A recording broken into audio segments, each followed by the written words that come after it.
prevent the very small cat from having contact with the other cats. Hello. Oh yes, that's a good purr. Yes, hello. Yeah, I know, you would love to get out.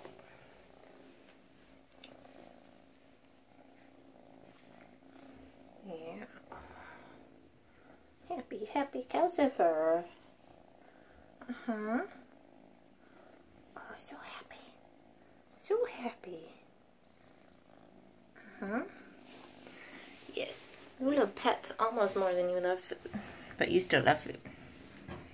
Look, your belly's looking a little less round already. That's good. We want you to get rid of all those wormies.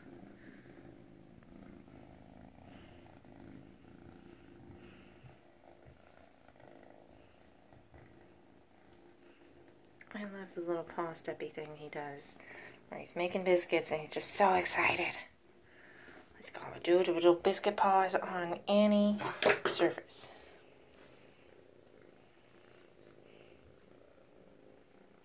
Even while standing up. Yeah, oh yeah. Happy biscuit paws. Yeah, that's your butt. Thanks for showing your butt to the internet. I stopped petting you. What are you going to do? Just go up. Yeah.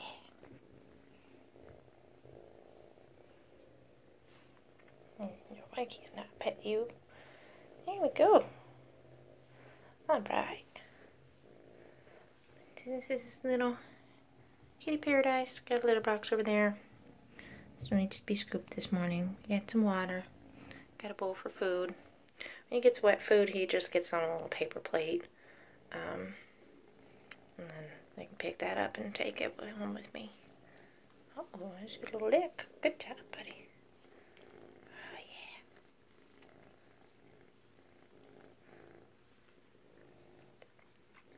yeah. Oh, there's scratches. Yeah.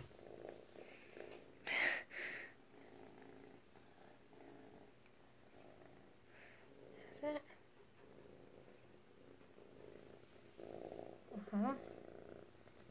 What?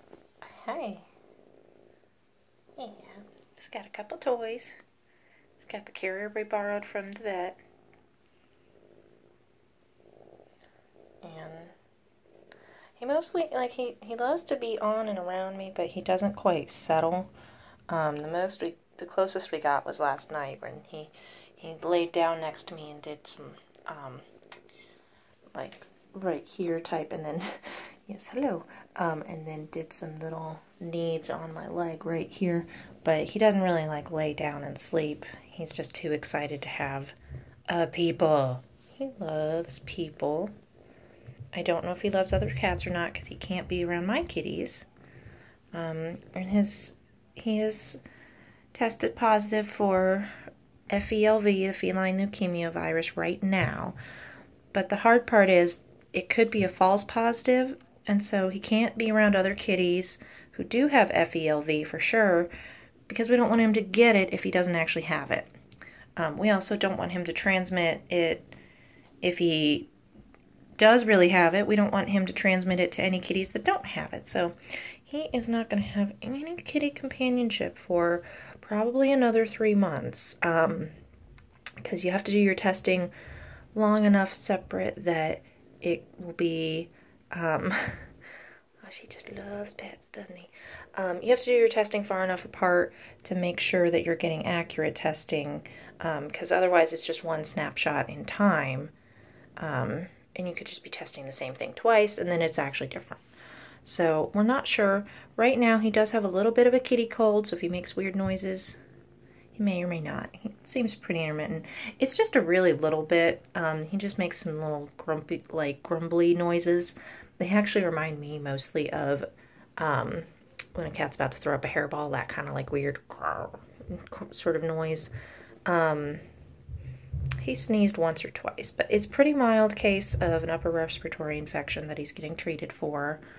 It may or may not be related to the FELV, because he is, if he really does have it, he will be more susceptible to that kind of thing. But also, lots of kittens, especially kittens who live outdoors, have upper respiratory infections, so it's really not a strong symbol. He did have a ton of worms, pretty severe, but he's already way less avocado-shaped. His belly's still pretty firm, but considering how many worms he had so many, he was throwing up, and they were showing up in the throw-up, which is not a good sign.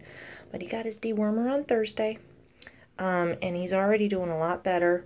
He's thrown up a couple times since then, but not quite the same as the very first time before the dewormer that I saw it when there were worms. It was super gross. But he is doing much better. He threw up between last night and this morning, and there were no worms to be found. So it's not a great sign that he's thrown up a little bit. I've been feeding him some extra food to help compensate so that whatever he does keep down, he gets as much nutrition as he can from it. He's getting dry food and wet food right now, just to help get him as much as possible. He seems to be able to keep the dry food down a little bit more consistently, and I can space it out better so that he's only eating smaller volumes. I'm off work all day today, so that'll help too, because I'll be able to check in with him and keep feeding him a little bit more. He's very opinionated. He has lots of thoughts. Yep. Hey, yep, there he goes. He knows where his food comes from. Yep, and he's not even letting me get it. This has happened twice now. He just gets out of the scoop. And he's like, okay, yes, here's my appetizer. And then he just goes and eats some more. So, yep. He's a happy little kitty right now. He's mostly just purring. No, he wants the mother load, but he won't get it.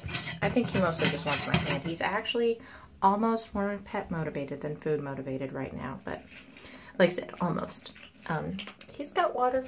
He managed to crack a water dish by knocking my mug over onto it, so he's got a new one now, but it's okay because this one's also much less likely to tip over.